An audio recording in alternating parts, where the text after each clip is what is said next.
자, 여러분, 지난 시간에 우리는 컴퓨터를 어떻게 분류하느냐, 먼저 구조에 의한 분류를 말씀을 드렸습니다. 첫 번째는 병렬 컴퓨팅이다. 두 번째는 분산 처리 컴퓨팅이다 라고 말씀을 드렸죠. 자, 오늘 말씀드릴 내용, 클라우드 컴퓨팅이다. 클라우드 많이 들으셨을 거예요. 컴퓨터의 시스템 리소스, 서비스, 이런 것들을 누구든지 공유해서 사용할 수 있도록 그러한 자원들을 한 곳에 몰아 넣은 것, 즉 인터넷상에 올려놓은 것이라고 얘기할 수 있습니다. 자, 인터넷이라는 공간은 어떤 공간인가요? 누구든지 적정한 접근 권한만 받으면 그 인터넷상에 있는 서비스나 장비들을 활용할 수가 있죠. 그것을 우리가 클라우드 공간이다라고 얘기하는 것입니다. 필요한 자원이나 서비스, 정보 이런 것들을 내 컴퓨터가 아니더라도 다른 컴퓨터에 의해서 처리할 수 있도록 하는 기술, 그것을 클라우드 컴퓨팅이다라고 표현할 수가 있습니다. 클라우드 컴퓨팅이다. 즉 서버라든가 어떤 네트워크 장비들, 뭐 스토리지 같은 것들,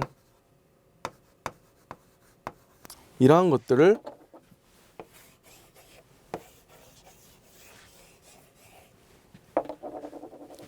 많이 구비를 해놓고 이용자가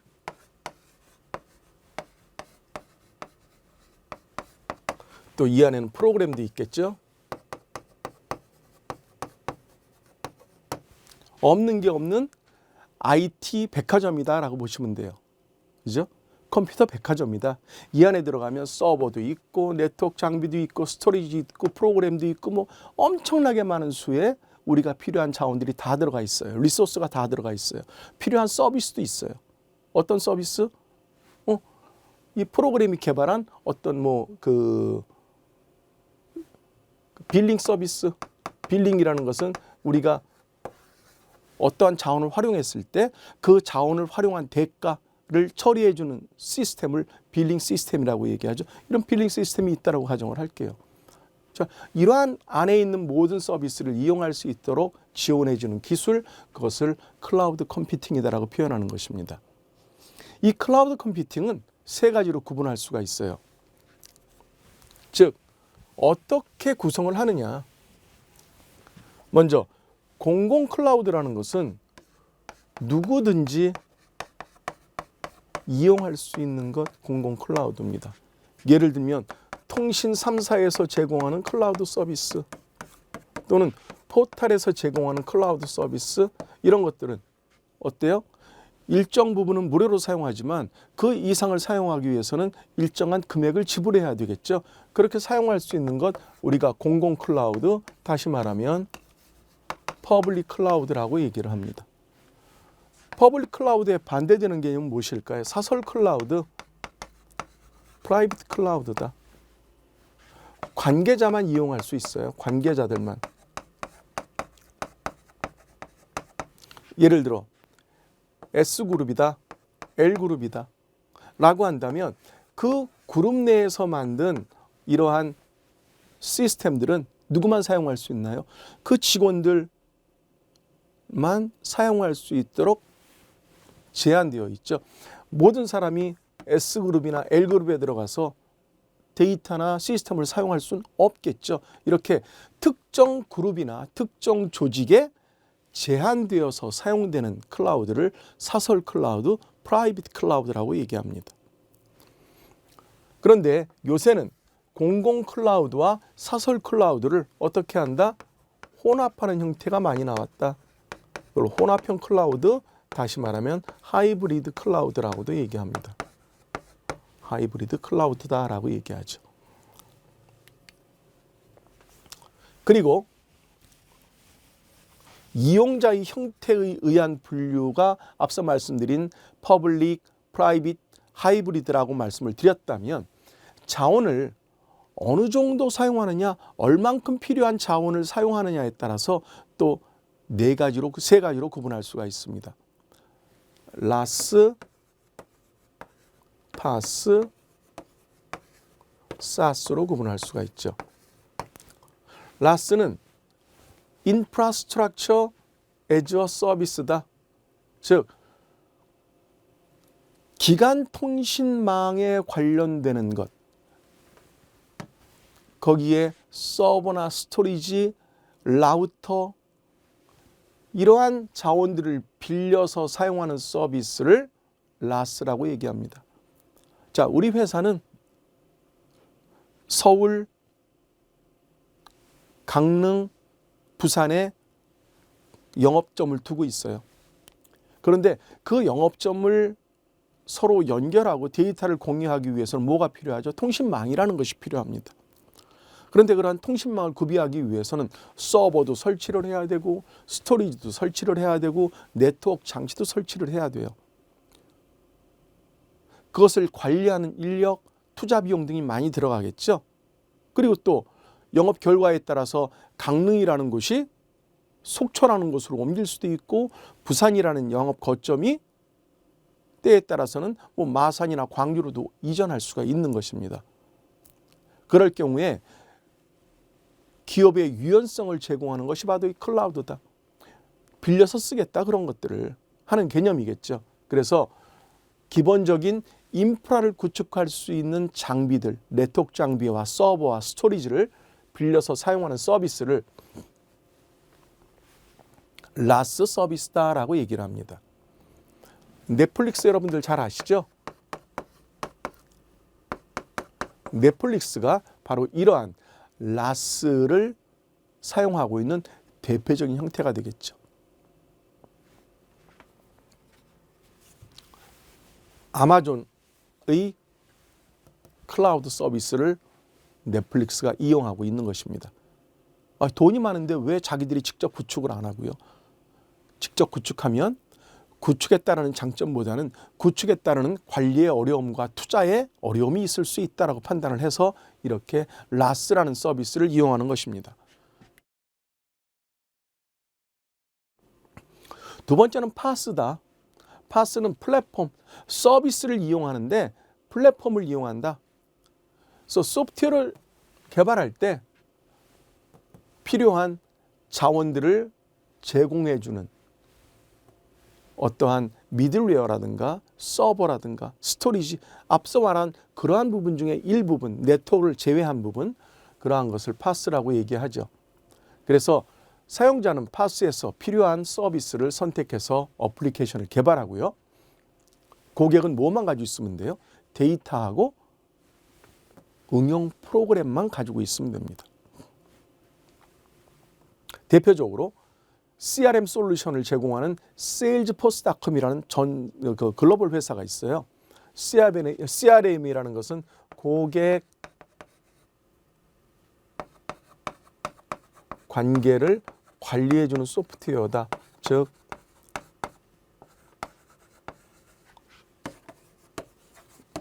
커스터머 매니지먼트의 약자를 우리가 이렇게 사용하고 있습니다.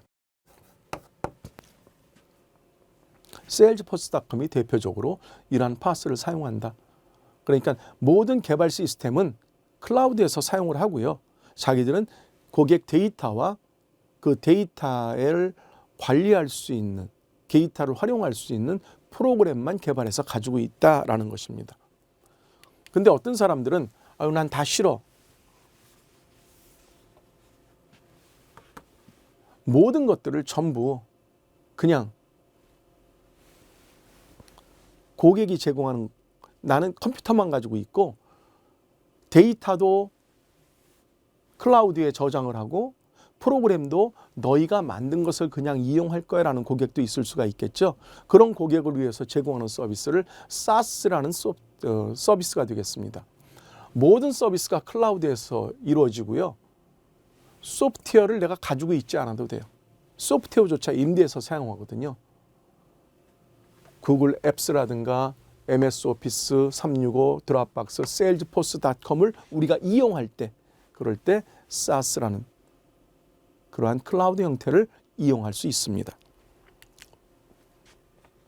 자, 이것을 우리가 그림으로 한번 비교를 해보면 일반적으로 많은 조직들에서는, 대부분의 조직들에서는 또는 과거의 조직들, 네트워크라든가 스토리지라든가 서버, 가상화, 운영, 체제, 미들웨어, 런타임 데이터, 응용 프로그램을 내가 다 갖고 있어야 됐어요. 그런데 이제는 자, 내가 이 부분은 너희 것을 쓸게 하는 것이 바로 라스라는 클라우드 형태고요. 요거 플러스 요거까지 사용을 할게. 우리는 요것만 가지고 있을 거야 라고 하는 것이 무엇이냐? 바로 파스가 되겠고요. 자, 우리는 여기서부터 여기까지 다 클라우드 솔루션을 제공하는 업체 걸 이용할 거야. 나는 PC만 가지고 있을래? 라고 하는 것이 뭔다고요? SaaS라고 하는 그러한 클라우드 형태가 된다라는 것을 말씀을 드렸습니다. 자, 이제 두 번째는 크기와 용량에 의한 분류를 할 수 있다. 이건 매우 쉽게 이해하실 수가 있겠죠. 크기가 크면 우리가 슈퍼컴퓨터라고 얘기하고요. 그리고 크기가 작으면 이것을 메인프레임,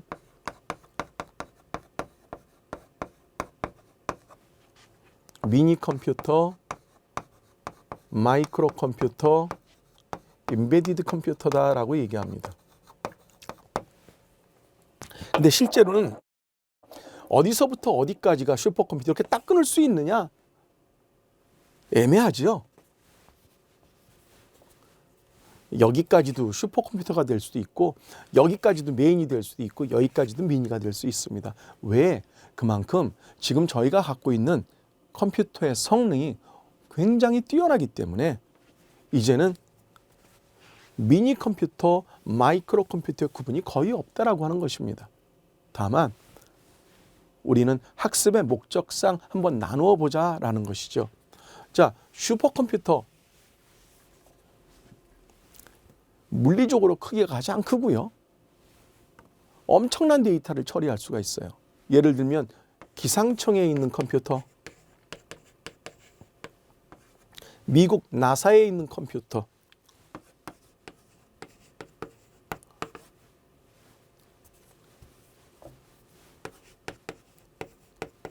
이런 것들은 저희가 상상을 초월한 데이터를 엄청나게 빠른 속도로 처리를 해야 되겠죠. 이러한 특수 목적에 사용되는 컴퓨터를 우리가 무엇이라고 표현할 수 있느냐? 슈퍼컴퓨터라고 부를 수 있습니다. 메인프레임 컴퓨터, 그거보다는 좀 작아. 그런데 일반 PC나 서버보다는 좀 커라고 한다면 메인프레임 컴퓨터라고 얘기하는데요. 이제는 메인프레임 컴퓨터나 미니 컴퓨터들이 다 뭐라는 이름으로 불려지고 있느냐? 서버라는 이름으로 불려지고 있죠. 어쨌든 크기가 좀 크면 메인프레임이다. 작으면 미니 컴퓨터다. 1990년대, 2000년까지만 하더라도 메인프레임이 뭐다, 미니 컴퓨터가 뭐다, 이렇게 눈으로 보면 금방 구분이 됐습니다. 근데 요새는 눈으로 보는 게 의미가 없어졌다라고 하는 것이죠. 데스크탑에도 필요하다면 CPU의 성능을 올릴 수 있고 하드디스크를 SSD로 대체해서 엄청난 성능으로 만들 수 있기 때문입니다. 그리고 마이크로 컴퓨터, 임베디드 컴퓨터, 앞서 말씀드린 것처럼 임베디드 컴퓨터는 특별한 기능을 수행할 수 있도록 제품 내에 펌웨어로 고정시켜 놓은 것이다 라고 말씀을 드렸습니다. 그리고 데이터를 처리하는 방식에 의해서도 세 가지로 분류를 합니다. 아날로그 컴퓨터, 디지털 컴퓨터, 하이브리드 컴퓨터로 구분을 하죠. 아날로그 컴퓨터는, 자, 아날로그 신호의 형태는 어떤가요? 이런 식으로 되어 있죠. 즉 신호의 높낮이가 있고 이것을 우리가 이러한 위상을 우리가 진폭이라고 얘기하죠. 그래서 이것을 사인파라고 얘기합니다. 예, 사인의 형태, 사인 그 곡선의 형태를 취하고 있기 때문에 그렇죠. 또 모양이 일정하다고 그래서 정현파라고 얘기합니다.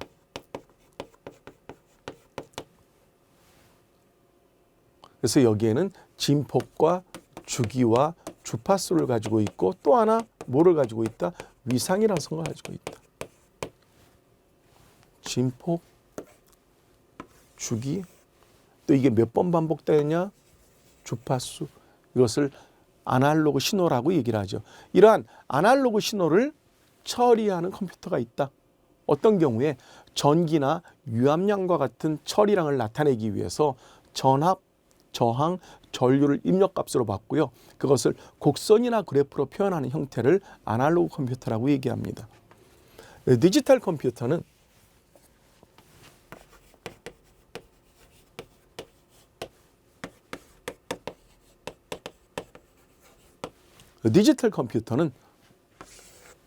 우리가 일반적으로 사용하는 컴퓨터의 형태가 되겠죠. 즉 1과 0의 형태로 데이터를 표시한다. 신호가 딱딱 끊어진다. 하이브리드 컴퓨터는 아날로그 컴퓨터의 측정 기능과 디지털 컴퓨터의 기능을 통합한 컴퓨터를 얘기합니다. 주로 의료 장비에서 이러한 하이브리드 컴퓨터 형태 또는 공장 자동화 형태에서 이러한 하이브리드 형태의 컴퓨터를 많이 찾아볼 수가 있겠습니다. 기타 분류 방식으로는 처리 방식에 의해서 일괄 처리를 하느냐 또는 즉시 처리를 하느냐. 일괄 처리라는 것은 데이터를 모아서 처리를 한다. 즉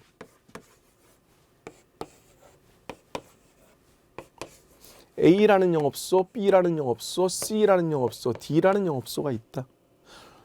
하루에 얼마나 많이 팔렸느냐, 영업이익이 얼마나 되느냐라는 것을 파악하기 위해서는 이 데이터가 다 어디로 집결이 돼야 되나요? 본사로 집결이 돼야 되겠죠. 그래서 본사에서 이 집결된 데이터를 한꺼번에 처리하는 방식을 우리가 일괄 처리 방식이다라고 얘기하겠고요. 즉시 처리 방식, 말 그대로 리얼타임이죠. 요구를 하면 요구하는 즉시 그에 대한 답변을 주는 것. 예를 들어서 철도 EMS 시스템 또는 항공 좌석 예약 시스템은 고객이 요구를 하면 요구하는 즉시 뭘 주나요? 답변을 주죠. 이것을 리얼타임 시스템이라고 합니다.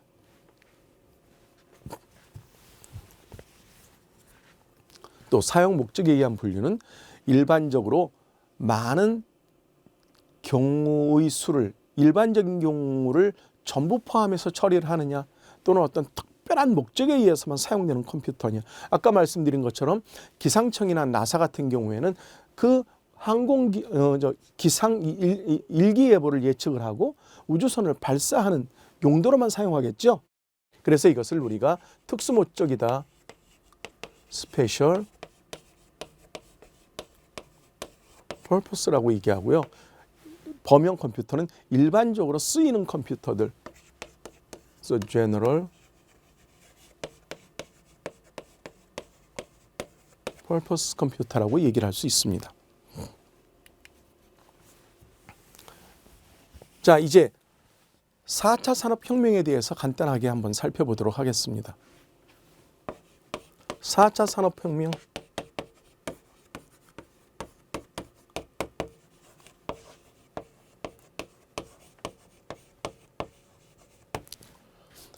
(1차) 산업혁명, (2차) 산업혁명, (3차) 산업혁명을 거치면서 우리는 4차 산업혁명 시대에 와 있습니다. 물론 이것이 어떤 특별한 시점에 1차에서 2차로 바뀌고 2차에서 3차로 바뀌고 3차에서 4차로 바뀐 건 절대 아니겠죠. 과거에 그러한 것들이 쌓이면서 자연스럽게 우리가 이것은 2차라고 부르자, 이것은 3차라고 부르자, 그리고 이것은 4차라고 부르자 라고 한 것에 불과하다라는 것을 이해해 주시기 바랍니다. 어느 날 갑자기 불쑥 나타난 게 4차 산업혁명은 아니라는 것이죠. 그래서 지금 얘기하는 인공지능 같은 경우도 4차 산업혁명 시대의 새로운 기술이다라고 얘기하지만 인공지능이라는 그러한 용어가 사용됐고 기술이 학문적으로 연구되고 발전되어 온 것은 이미 1950년대 지금으로부터 70년 이전으로 넘어갑니다. 4차 산업혁명이라고 얘기한 것은 2016년에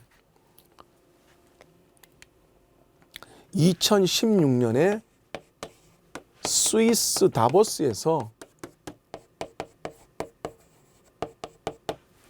세계 경제 포럼의 의장이 자, 이제는 4차 산업혁명에 대해서 이해를 해야 되겠습니다. 라는 주제 발표를 하면서 사람들이 4차 산업혁명이 뭐야? 찾아보기 시작을 했죠. 그러면서 4차 산업혁명이라는 게 전 세계적으로 유행병처럼 퍼지기 시작했다는 것입니다.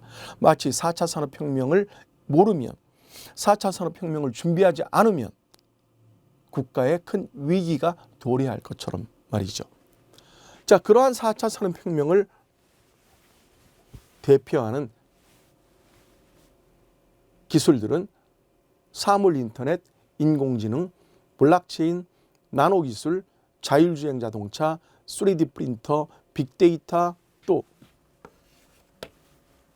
블록체인,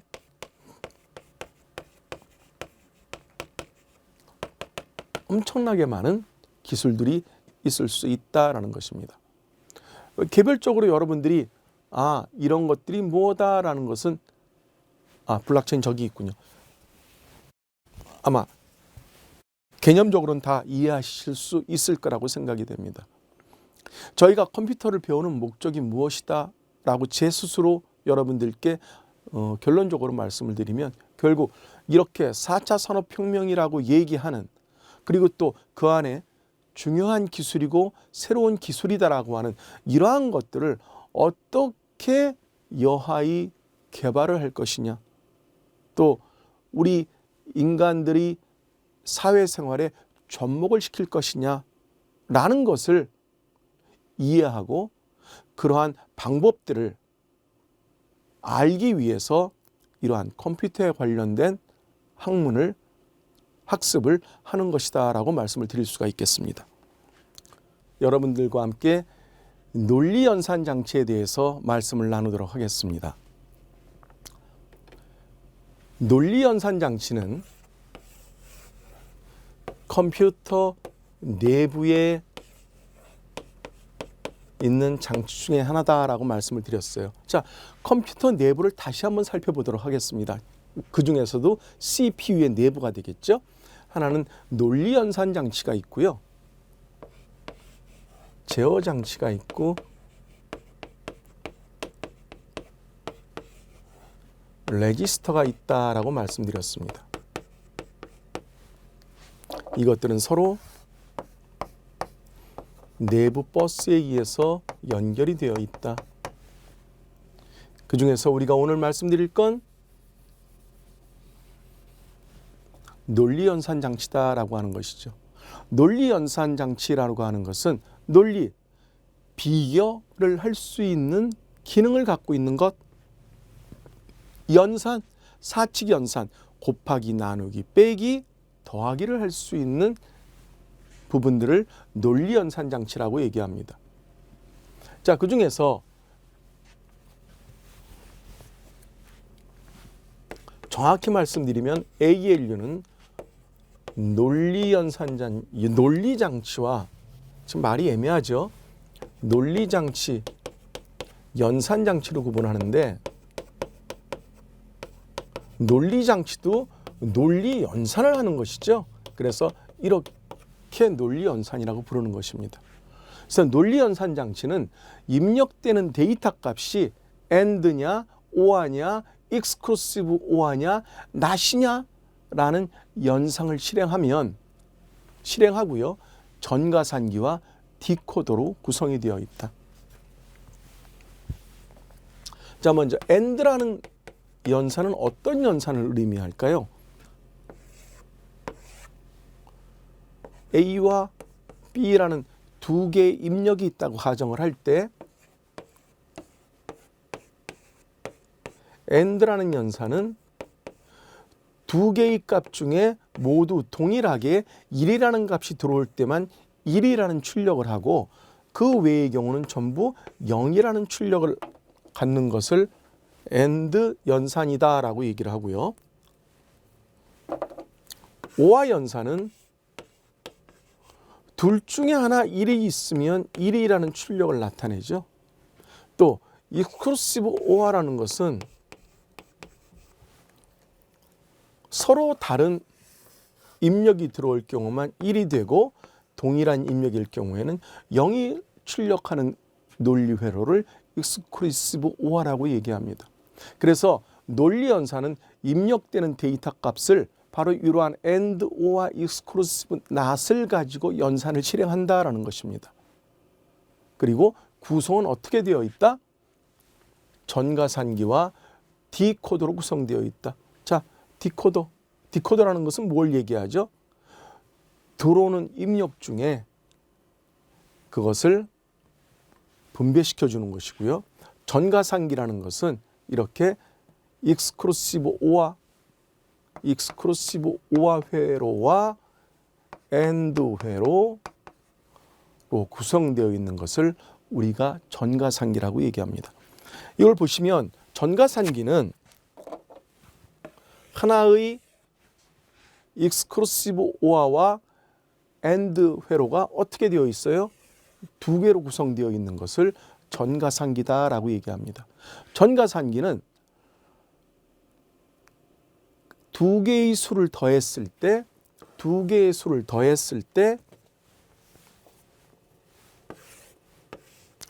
캐리가 발생을 하면 그 발생한 캐리까지, 즉 올림수나 빼기를 하는 경우에는 빌림수가 발생을 하죠. 즉 10에서 9를 더한다. 19.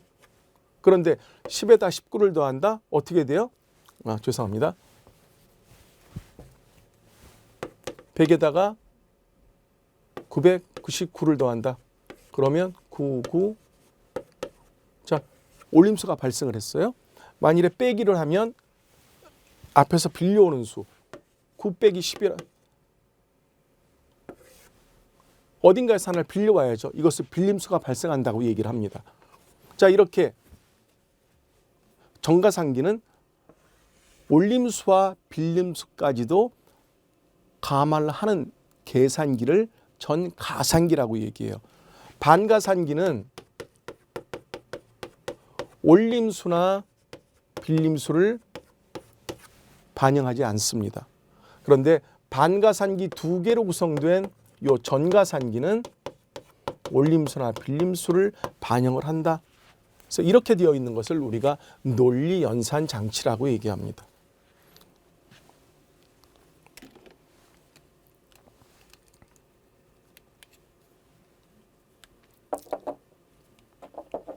자, 그리고 제어 장치의 구조를 보시면은요.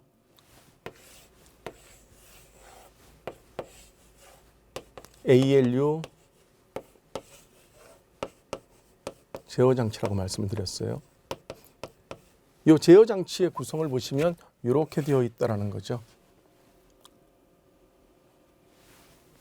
명령어 레지스터가 있다. 그렇죠? 그 다음에 그 명령어를 해석하는 해석기가 있고요. 제어 주소 레지스터가 있다. 이것은 컨트롤의 의미라고 말씀을 드렸습니다. 그리고 제어 메모리가 있고 제어 버퍼 레지스터가 있고요. 거기에서 해석기로 필요한 데이터를 꺼내주고 그러면 제어 신호를 발생을 시킨다. 이러한 것들이 계속 반복되어 되어 있죠. 왜? 명령어를 계속 처리해야 되기 때문에. 이것이 바로 제어 장치의 구조가 되겠습니다.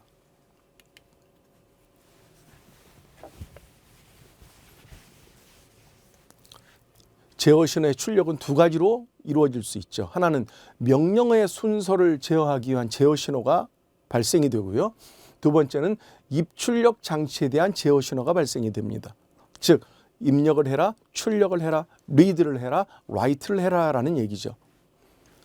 이러한 제어 장치를 구성하는 방법에는 하드와이어 방식과 마이크로 방식이 있다.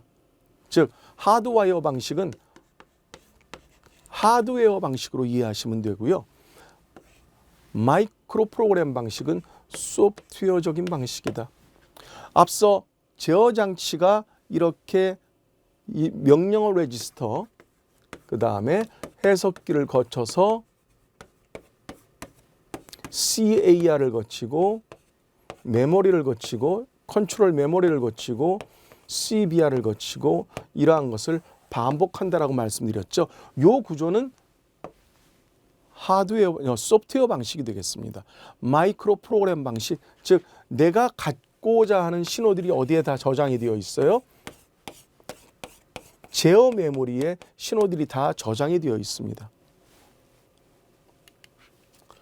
자, 먼저 하드웨어 방식인 하드와이어 방식을 한번 살펴보도록 하겠습니다.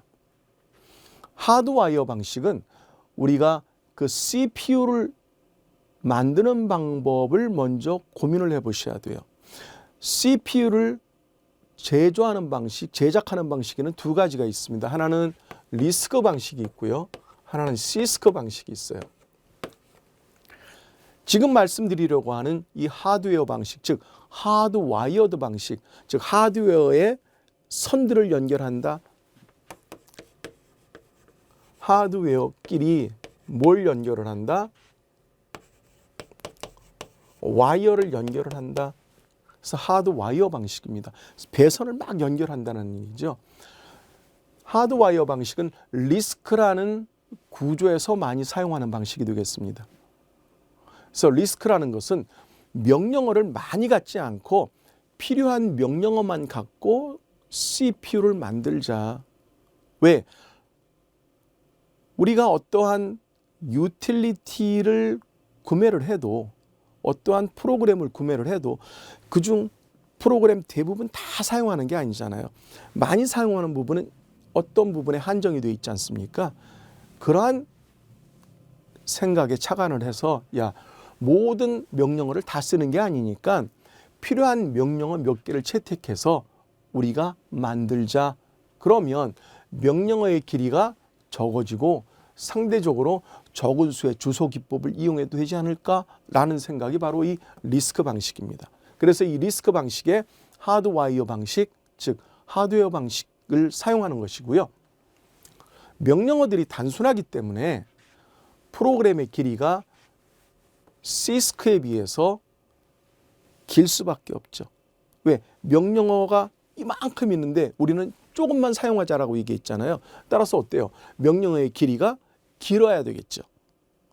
함축적으로 표현을 하기 위해서는. 그리고 작업 소요 시간이 길어진다라는 단점이 있습니다. 장점도 있고 단점도 있다.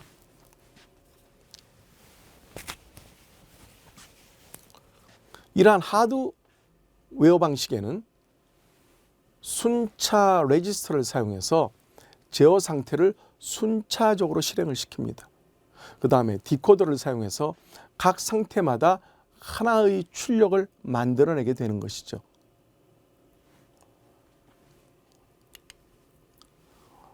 반면에 소프트웨어 방식이라고 할 수 있는 마이크로 프로그램 방식은 시스크에서 많이 사용한다.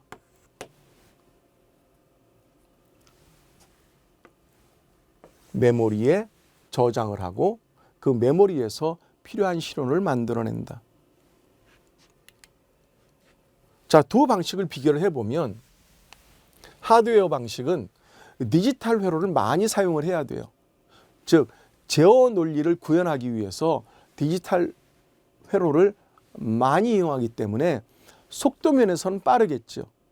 그런데 컴퓨터 구조를 변경할 경우에 실제로 연결되어 있는 와이어를 자르고 다시 구성을 해야 되는 그러한 번거로움이 있습니다. 따라서 한 번 구성이 되면 변경하기가 어렵다.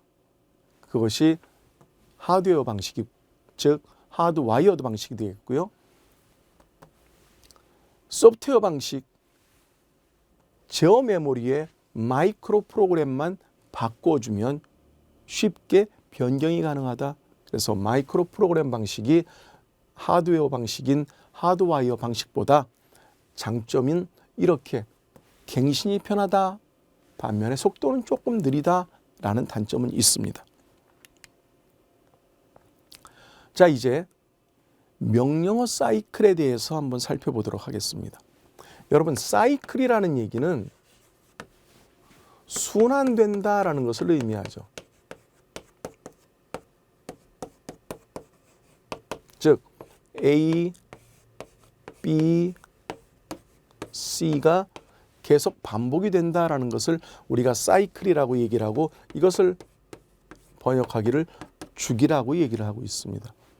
명령어 사이클이라는 것은 무엇이냐? 즉 명령어라는 것은 컴퓨터가 입력된 데이터를 가지고 출력이라는 정보를 만들어내기 위해서 컴퓨터 내부 CPU 내에서 처리해야 되는 작업, 그것을 우리가 명령어다라고 얘기를 합니다.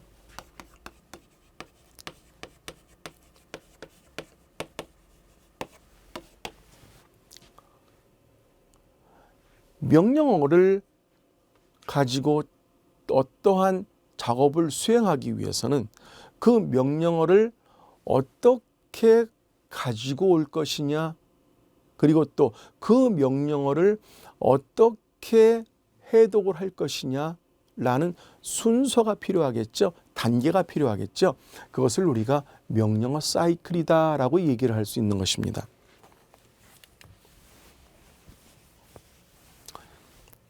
그래서 명령어 사이클은 명령어를 가져오는 단계인 인출 단계,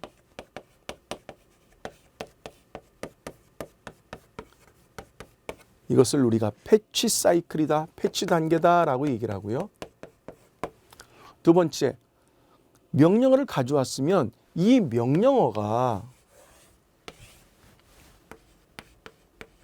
명령어에는 연산자 부분이 있고 주소 부분이 있습니다. 이것을 우리가 오퍼랜드라고 얘기를 하는데요.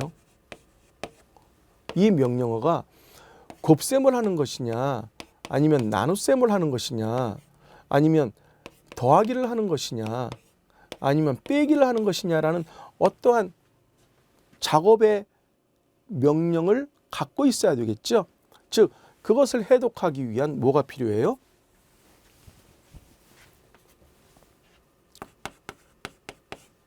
해독 단계가 필요합니다. 이것을 우리가 디코드다라고 얘기합니다. 디코드 사이클이 필요하다. 세 번째는 이렇게 가지고 왔으면 데이터들을 갖고 이제 실제로 어떻게 요리를 하면 되겠죠. 실행하는 단계다. 그래서 이것을 execute 단계라고 얘기합니다. 물론 요 사이에 이제 하나의 단계가 더 들어가요. 어떤 단계냐 하면 간접 주소 단계다.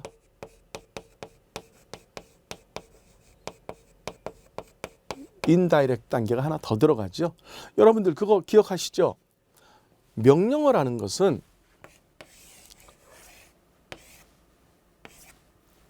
모두 부분이 있고 연산자 부분이 있고 주소 부분으로 나눈다. 모두 부분은 간접 명령어냐 직접 명령어냐에 따라서 나눌 수 있다. 그리고 여기에는 명령 형태가 들어가고요. 명령어의 타입이 들어가고 여기는 주소가 들어간다. 이런 식으로.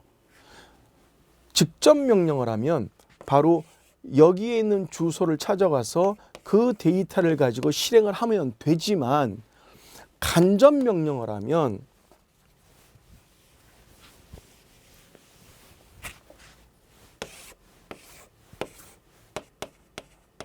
직접 명령어는 여기에 있는 데이터 AA가 MBR로 전달이 되면 되지만 간접 명령어는 여기 가니까 AA가 있어.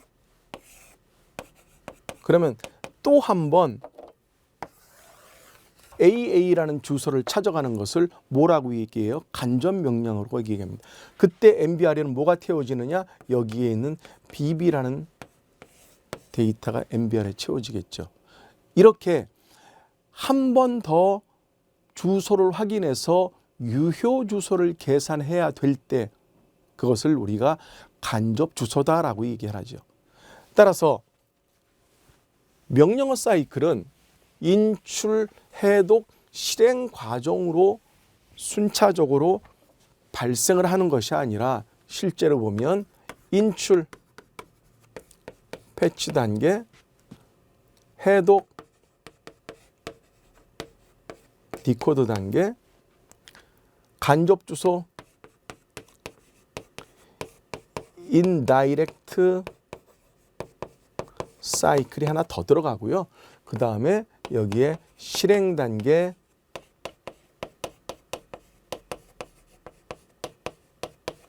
이렇게 해서 실제로는 이것이 바로 명령어의 사이클의 완성이다라고 이해해 주시면 될 것 같습니다. 자, 이러한 각 사이클은 하나의 마이크로 연산으로 구성이 된다.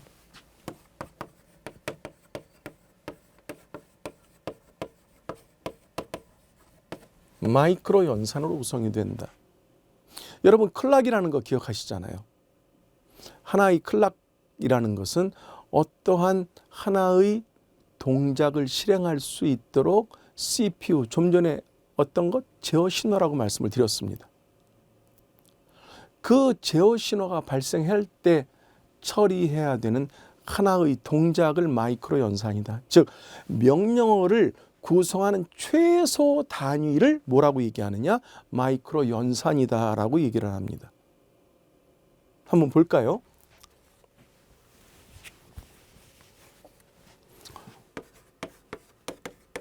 인출이라는 것은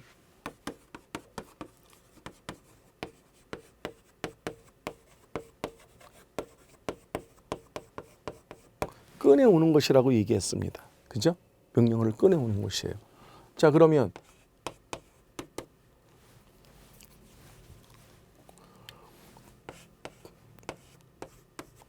프로그램 카운터는 뭐를 한다고 그랬어요? 지금 실행돼야 되는 명령어의 주소를 갖고 있는 레지스터가 프로그램 카운터라고 말씀드렸습니다. 프로그램 카운터의 내용이 어디로 들어가야 되죠? 메모리 어드레스 레지스터로 들어가야 되고요. 그러면 메모리 어드레스에 있는 레지스터로 가서 그 어드레스에 있는 내용을 가리켜야 되고요. 그 다음에 이 메모리에 있는 내용이 어디로 실려져요? 메모리 버퍼 레지스터에 실려지죠. 이것이 각각 T0 시간에, T1 시간에, T2 시간에 일어난다. 그럴 때 이것이 하나의 인출 사이클이 되지만 이 안에는 몇 개의 마이크로 명령어들이 있어요?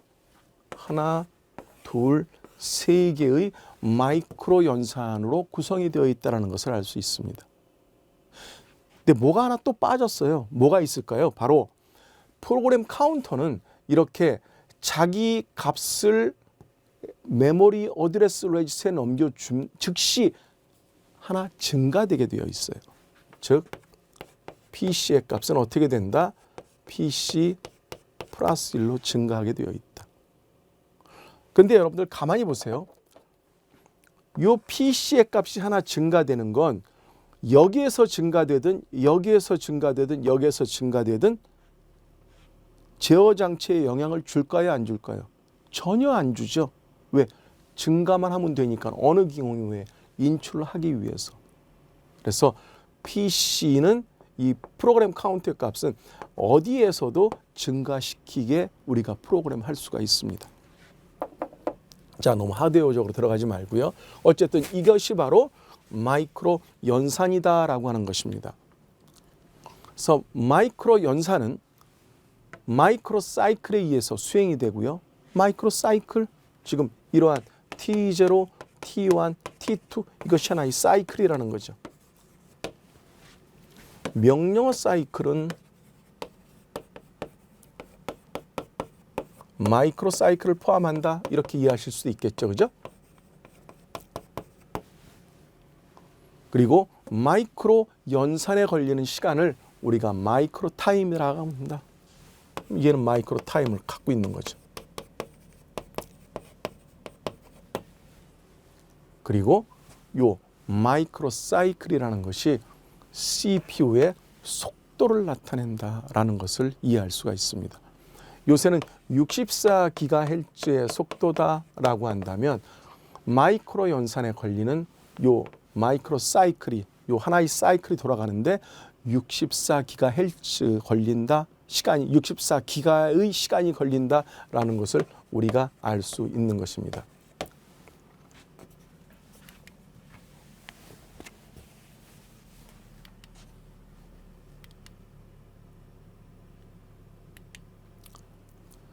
자, 지금 말씀드린 것처럼 명령어의 라이프 사이클은 이렇게 진행이 된다. 해독, 실행, 저장, 인출로 진행이 된다. 이건 이제 인다이렉트가 여기 어딘가에 들어가겠죠. 그래서 해독이라는 것은 어디에서 처리가 된다? 제어 장치에서 처리가 되고요.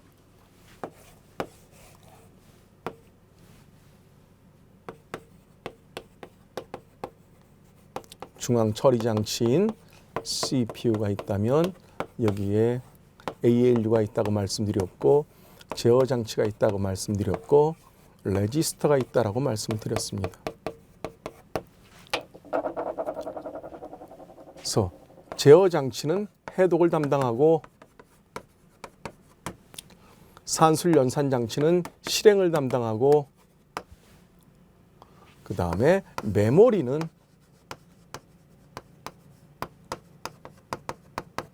인출이라는 부분을 담당하겠죠. 인다이렉트라는 부분도 여기서 담당을 하겠죠.